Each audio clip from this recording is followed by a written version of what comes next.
Kerala PSC പിരിച്ചുവിടാനായിട്ടുള്ള ഉപദേശം governor പ്രസിഡന്റിനോട് തേടുന്നു. വളരെ വ്യാപകമായി ഈ വാർത്ത ഇപ്പോൾ പ്രചരിച്ചുകൊണ്ടിരിക്കുകയാണ്.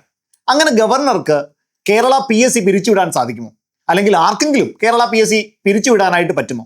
എന്താണ് ഇതിന്റെ വസ്തുത? നമുക്കൊന്ന് പരിശോധിക്കാം. മക്കളെ, 315ാമത്തെ ഭരണഘടനാ അനുച്ഛേദ പ്രകാരമാണ് PSC എന്ന് പറയുന്ന ഒരു സംവിധാനം ഇന്ത്യയിൽ ചിട്ടപ്പെടുത്തിയിട്ടുള്ളത്. UPSCയും കേരള PSCയും മറ്റ് സംസ്ഥാനങ്ങളിലെ PSCകളും പല സംസ്ഥാനങ്ങളും ഒന്നിച്ചു ചേർന്നുള്ള ജോയിന്റ് PSCയും ഒക്കെ ചേർന്നതാണ് പരീക്ഷ ക്രമീകരണ സംവിധാനം എന്ന് പറയുക. ഇതിൽ കേരള PSCയുമായി ബന്ധപ്പെട്ട നിരവധി ക്രമക്കേടുകൾ ഈ കഴിഞ്ഞ നാളുകളിൽ പുറത്തു വന്നിട്ടുണ്ട്. അത് നിരന്തരമായിട്ട് ചർച്ച ചെയ്യപ്പെടുന്നതുമാണ്. തീർച്ചയായും കേരള PSCയുടെ വിശ്വാസ്യത ചോദ്യം ചെയ്യപ്പെടുന്ന ഒരു സമയത്താണ് നമ്മൾ നിൽക്കുന്നത്. എന്നാൽ PSC എന്ന് പറയുന്ന സംവിധാനത്തെ അങ്ങനെ അങ്ങ് പുറത്താക്കാൻ അല്ലെങ്കിൽ പിരിച്ചുവിടാനായിട്ട് കഴിയില്ല എന്നുള്ളതാണ് വസ്തുത. ഇനി പിരിച്ചുവിടാൻ കഴിയുന്നത് ആരെയാണ്? PSC ചെയർമാനെയും അംഗങ്ങളെയും പിരിച്ചുവിടാനായിട്ട് സാധിക്കും. പക്ഷെ അതിനും ചില ക്രൈറ്റീരിയകൾ പാലിക്കേണ്ടതായിട്ടുണ്ട്. 315ാമത്തെ ആർട്ടിക്കിളാണ് ഭരണഘടനാപരമായിട്ട് PSC എന്ന് പറയുന്ന സംവിധാനത്തിന് സാധുത നൽകുന്നത്.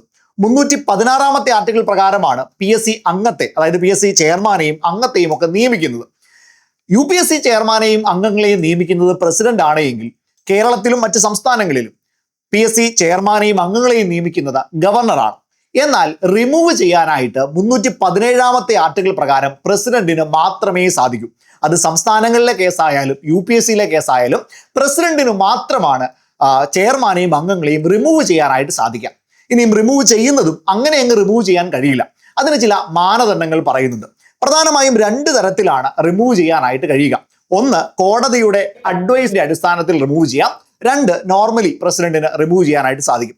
ആദ്യം ഞാൻ പറഞ്ഞതുപോലെ നോർമലി പ്രസിഡന്റിന് എങ്ങനെയാണ് റിമൂവ് ചെയ്യാൻ കഴിയുക?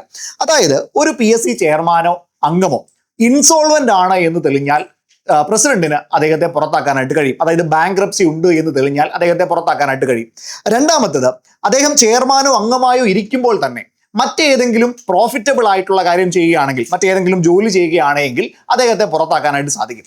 മൂന്നാമത്തേത്, പ്രസിഡന്റിന് ഇദ്ദേഹം യോഗ്യനല്ല എന്ന് തെളിഞ്ഞാൽ പ്രസിഡന്റിന് സ്വയമേവ അദ്ദേഹത്തെ പുറത്താക്കാനായിട്ട് കഴിയും. ഈ 3 വഴികളിലൂടെ സുപ്രീം കോടതിയുടെ അഡ്വൈസ് കൂടാതെ തന്നെ പുറത്താക്കാനായിട്ട് സാധിക്കും. ഇനി രണ്ടാമത്തെ കേസ് സുപ്രീം കോടതിയുടെ അഡ്വൈസോട് കൂടി മാത്രം പുറത്താക്കുന്നതാണ്. അതായത് ഗവൺമെന്റ് ഇടപെട്ടിട്ടുള്ള ഏതെങ്കിലും ഒരു കോൺട്രാക്റ്റിൽ ഒരു ചെയർമാനോ അംഗമോ അദ്ദേഹത്തിന്റെ സ്വന്തം വ്യക്തി താല്പര്യം പ്രയോഗിക്കാൻ ശ്രമിച്ചാൽ അദ്ദേഹത്തെ സുപ്രീം കോടതി അഡ്വൈസോടുകൂടി പ്രസിഡന്റിന് പുറത്താക്കാനായിട്ട് സാധിക്കും. ഇനിയും രണ്ടാമത്തേത്, ഇത്തരത്തിലുള്ള ഒരു കോൺട്രാക്ട് മുഖേന ഈ ചെയർമാനോ മെമ്പറോ ഏതെങ്കിലും തരത്തിലുള്ള ഒരു പ്രോഫിറ്റ്, അത് പണപരമായിട്ടുള്ള ഏതെങ്കിലും ഒരു പ്രോഫിറ്റ് നേടിയിട്ടുണ്ടെങ്കിലും സുപ്രീം കോടതി അഡ്വൈസോടുകൂടി ഇദ്ദേഹത്തെ, ചെയർമാനെയോ അംഗത്തെയോ പുറത്താക്കാൻ പ്രസിഡന്റിന് അധികാരമുണ്ട്. ഇനി ഇവിടെ ശ്രദ്ധിക്കേണ്ട കാര്യം, ഇത്തരത്തിൽ സുപ്രീം കോടതി പുറത്താക്കണം എന്നൊരു ജഡ്ജ്മെന്റ് പുറത്തിറക്കിയാൽ പാലിക്കാൻ പ്രസിഡന്റ് ബാധ്യസ്ഥനാണ്. ഒരു കാരണവശാലും അതിന് പുറത്തൊരു ചോദ്യം ചെയ്യലിന് യാതൊരു വിധത്തിലും സാധ്യത ഉണ്ടാകുന്നതുമല്ല. ഈ രീതിയിൽ മാത്രമാണ് PSC ചെയർമാനെയോ അംഗത്തെയോ പുറത്താക്കാൻ കഴിയുക. ഞാനിവിടെ ഇത് പറയാനും ഇതിനൊരു ക്ലാരിറ്റി തരാനും കാരണം വ്യാപകമായ ഒരു തെറ്റിദ്ധാരണ ഇതുമായി ബന്ധപ്പെട്ടുണ്ടാവാൻ സാധ്യതയുണ്ട്.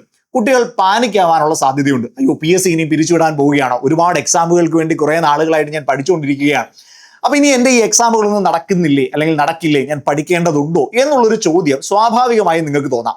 അപ്പൊ അതിന്റെ ഭാഗമായിട്ട് നിങ്ങൾ പാനിക്കാകുകയും പഠനത്തിൽ നിന്ന് ഒരുപക്ഷെ മാറിപ്പോവാനും സാധ്യതയുണ്ട്. അങ്ങനെ അങ്ങ് ചുമ്മാണ്ട് പുറത്താക്കാനോ അല്ലെങ്കിൽ നിർത്താനോ സാധിക്കുന്നതല്ല കേരള PSC. ഞാൻ ഈ പറഞ്ഞ വഴിയിലൂടെ നമ്മുടെ ചെയർമാനെയോ അംഗങ്ങളെയോ മാറ്റാനായിട്ട്, പിരിച്ചുവിടാനായിട്ട്, പുതിയ ആളുകളെ കൊണ്ടുവരാനായിട്ടൊക്കെ സാധിക്കും.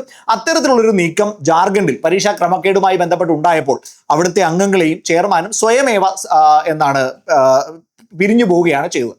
ഇനിയും ഒരു അംഗത്തിനും ചെയർമാനും എത്രയാണ് കാലാവധി? ഒരാൾ അംഗമായിട്ടോ ചെയർമാനായിട്ടോ കേരള PSCയിലേക്ക് വന്നാൽ 6 വർഷം അല്ലെങ്കിൽ 62 വയസ്സ് വരെയാണ് ആ പദവിയിൽ അദ്ദേഹത്തിന് സേവനം ചെയ്യാൻ കഴിയുക. അതായത് 6 വർഷത്തേക്കാണ് അദ്ദേഹം ജോയിൻ ചെയ്യുന്നത്.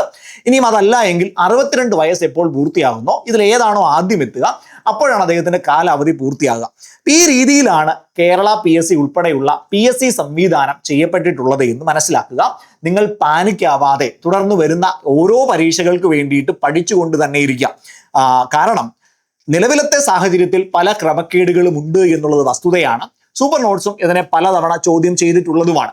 പക്ഷേ തീർച്ചയായിട്ടും ഈ സംവിധാനത്തിൽ കുറച്ചുകൂടി സുതാര്യത വരേണ്ടതാണ്.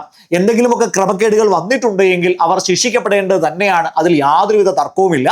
അത് PSC മായി ബന്ധപ്പെട്ട ആളുകളായിക്കോട്ടെ, അതല്ല എങ്കിൽ പുറത്തുള്ള ഏതെങ്കിലും രാഷ്ട്രീയ പ്രേരിതമായ കാര്യങ്ങൾ സംഭവിച്ചിട്ടുണ്ടെങ്കിൽ അതായിക്കോട്ടെ, തീർച്ചയായിട്ടും അത് ചോദ്യം ചെയ്യപ്പെടേണ്ടതാണ്. തികച്ചും മെറിറ്റിന്റെ അടിസ്ഥാനത്തിൽ ഒരു കുട്ടിക്ക് അർഹതപ്പെട്ട, അവൻ കഷ്ടപ്പെട്ടതിന്റെ പ്രതിഫലം, അത് പ്രതിഫലമായി തന്നെ നിയമനത്തിലൂടെ അവന് കിട്ടേണ്ടത് തന്നെയാണ്. അതിന് യാതൊരുവിധ സംശയവുമില്ല. ഇതേ സാഹചര്യത്തിൽ തന്നെ ഞാൻ ചില കാര്യങ്ങൾ കൂടി ഒന്ന് നിങ്ങളുടെ ശ്രദ്ധയിലേക്ക് പെടുത്താനായിട്ട് ശ്രമിക്കുകയാണ്. ഒന്ന്, നിലവിലത്തെ സാഹചര്യത്തിൽ, അതായത് കേരള PSCയുടെ നിലവിലത്തെ സാഹചര്യത്തിൽ നോട്ടിഫിക്കേഷനുകളൊക്കെ പുറപ്പെടുവിക്കുന്നത് ആന്റിസിപ്പേറ്റർ വേക്കൻസി എന്ന് പറയുന്ന ഒരു കാറ്റഗറിയിലാണ്. അതായത് പ്രതീക്ഷിത ഒഴിവുകൾ ഉണ്ടാകും എന്നുള്ള ധാരണയിലാണ് ഉദ്യോഗാർത്ഥികൾ പഠിക്കുന്നത്.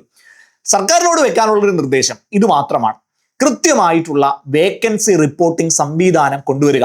പല സമയങ്ങളിലായി പല സർക്കാരുകൾ മാറി മാറി വന്നപ്പോഴും നിലവിലത്തെ സർക്കാർ അധികാരത്തിൽ കയറിയപ്പോഴും ഇതേ കാര്യം തന്നെ ആവർത്തിച്ചതാണ്. 3 ആഴ്ചയ്ക്കുള്ളിൽ വേക്കൻസികൾ കൃത്യമായി റിപ്പോർട്ട് ചെയ്യാത്ത മേലധികാരികൾക്ക് നേരെ സർക്കാർ നടപടിയെടുക്കും എന്നുള്ളത്. പക്ഷേ എത്ര നടപടികൾ എടുത്തുവെന്നോ അത് കൃത്യമായി റിപ്പോർട്ട് ചെയ്തുവെന്നോ പിന്നീട് പുറത്തു വന്നിട്ടില്ല. അപ്പൊ ആ ഒരു കാര്യം കൃത്യമായി ഉറപ്പുവരുത്തി എത്ര വേക്കൻസിയിലേക്കാണോ ഒഴിവുകൾ വരുന്നത് ആ വേക്കൻസികൾക്ക് അനുസൃതമായി മാത്രം നോട്ടിഫിക്കേഷൻ ഇടുക, അതിനനുസൃതമായി മാത്രം ആളുകളെ ലിസ്റ്റുകളിൽ ഉൾപ്പെടുത്താനായിട്ട് ശ്രമിക്കുക. അങ്ങനെയാണെങ്കിൽ ഒരുപാട് കുട്ടികൾക്ക് അത് ബെനിഫിറ്റ് ആയിരിക്കും. ഒരുപാട് പേര് പ്രതീക്ഷയോടുകൂടി അനാവശ്യമായി ലിസ്റ്റുകളിൽ ഉൾപ്പെട്ട് നിയമനം കിട്ടാതെ കാത്തിരിക്കേണ്ടി വരില്ല.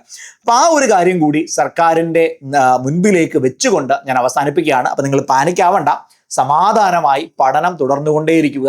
നിങ്ങളിപ്പോൾ പഞ്ചായത്ത് സെക്രട്ടറി നോട്ടിഫിക്കേഷൻ വരാനുണ്ട്, LDC നോട്ടിഫിക്കേഷൻ വരാനുണ്ട്, ഡയറി ഫാം ഇൻസ്ട്രക്ടർ വരാനുണ്ട്, അതേപോലെ തന്നെ നമ്മുടെ LGS പരീക്ഷകൾ ഇനി വരാനായിട്ട് പോവുകയാണ്, ഡിഗ്രി ലെവൽ മെയിൻസ് പരീക്ഷകൾ നടക്കാൻ പോവുകയാണ്. അങ്ങനെ ഒരുപാട് പരീക്ഷകൾ നിങ്ങളുടെ മുൻപിലുണ്ട്. സമാധാനമായി നിങ്ങൾ ചെയ്തുകൊണ്ടിരിക്കുന്ന പഠനം തുടർന്നുകൊണ്ടേയിരിക്കുക. തൊട്ടടുത്ത് നിങ്ങളുടെ വിജയത്തിലേക്കുള്ള പാത അത് വിദൂരമല്ല എന്നുള്ള ആശംസയിൽ അവസാനിപ്പിക്കുന്നു. നമുക്ക് മറ്റൊരു സെഷനിൽ കാണാം.